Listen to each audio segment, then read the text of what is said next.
really enjoyed it. Like I had seen you up at Trenchers in Renton, just like working stuff out. But then like I haven't seen that many comics with the style that you have in, you know, this area. And at one point I went up to him because I thought you said the N-word on stage at one point. And I was like, did he just do like you said like it came out so casual. It was like, he's from the South. I don't know what your background is. Like, everybody seemed to be cool. Yeah, but how did the 45 feel? Oh, it felt great, man. I mean, that was definitely I've closed out like shows at Tacoma Comic Club, like the Boozy Brunch and dope shows and stuff like that, where I've had to do longer sets in that room. I did like those private shows that they were doing there for a little bit of time too. But yeah, man, I mean, that's what you do it for. You do it for like whenever you get that fucking club weekend and you can just be yourself and just go. Like it just feels so free. And yeah, I felt really good about the set, man. I mean, why wouldn't I? You know, I've put in the time. So what? I mean, you just dropped a Dry Bar special. You're doing cruises.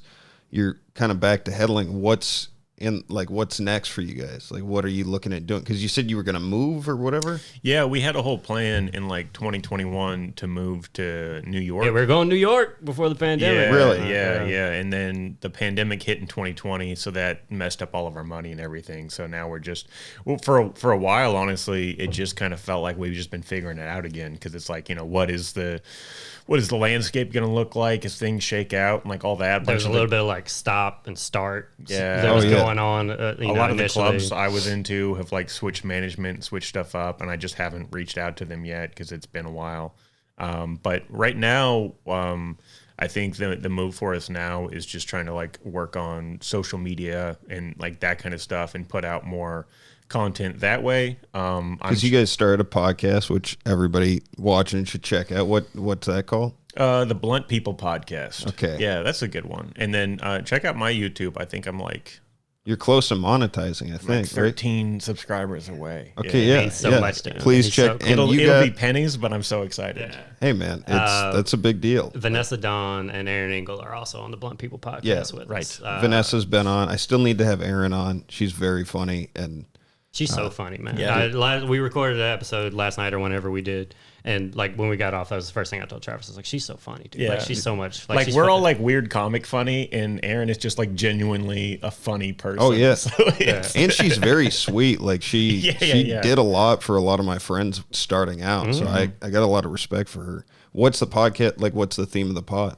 So we all come up with our own segments independently, and then right now what we've been doing is kind of have just a roulette reel that gives us the order, and then just one by one we each do our segments for the other three. Yeah. So mine has typically been like sports, and then also like fraud schemes related, like those are the type of stories and stuff that I like. Okay.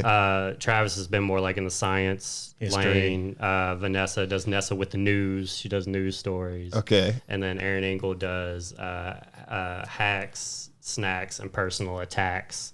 And every week she either talks about a snack she likes or a DIY hack she saw or somebody she fucking hates. Okay. And that's great. Yeah. If you guys have like a clip of it or anything, send it to me. We can plug it on our end. I'd love to do that. Yeah, and are you guys, like I saw on the website, are you touring or like doing like stuff together as a group? Yeah, that's the plan from time to time.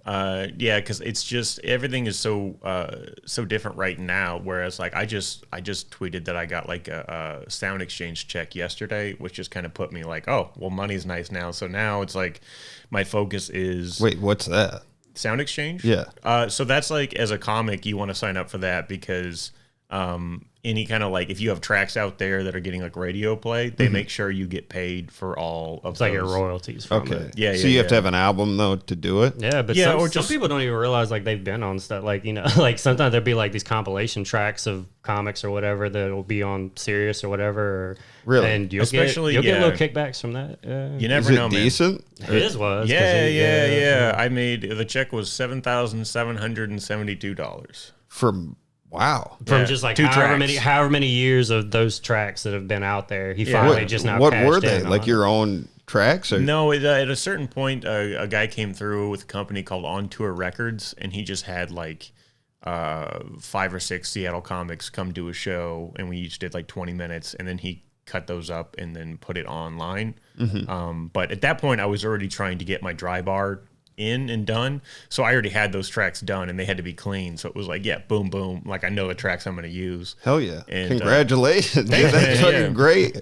Yeah, so now it's like I got to try to figure out social media stuff. I really would like to like make the blunt people thing happen, because one thing I realized, like, it's kind of a trip in stand up once you start making a living doing stand up. At a certain point, it kind of like, you're just like, all right, now what the fuck do I do? You know what I mean? Like, the whole goal was to be making a living doing this, and now I am. So like, you know what? I remember asking Brad Upton, and he was like, just do whatever the fuck you want. So I was like, well, what is a version of this that I would like the best? And that's also a reason why I'm like, I pulled back on stand-up a little bit, just because I'm like, all right, I'm already kind of like at cruising altitude with this. I can make a living doing this. Not that I'm not like working on creatively where I want to go with it, but I also wanted to spend some time getting better at like drawing, animation, and like a couple other things I was interested in. But I'm also trying to like get the blunt people thing going, because Chase, Vanessa, and Aaron are all my favorite people to work with on the road. So ideally, you know, we would be able to go out and like, over the years, we've all kind of rotated opening and headlining shows for each other. Yeah. Like when one of us gets a gig, we always kind of go to the other ones as openers. So we've tried to do little tours before. We had like a 6 or 7 show little run set up, and then we all got COVID. We just gave each other all COVID. Yeah, so, it was tough. That was a tough one. So we got one show in before we've had a lot of setbacks as the blunt people. Yeah, but yeah. So I mean, we definitely try to do shows together when we can or whatever. But yeah, it over the years, it's a different planning and stuff. It's a comedy power group, though, isn't what that way it's defined as? Yeah, dog. Yeah, we're them crooked vultures of comedy. That's awesome, dude. Hey, if you like that video, make sure to hit the subscribe button and follow our page for new weekly content.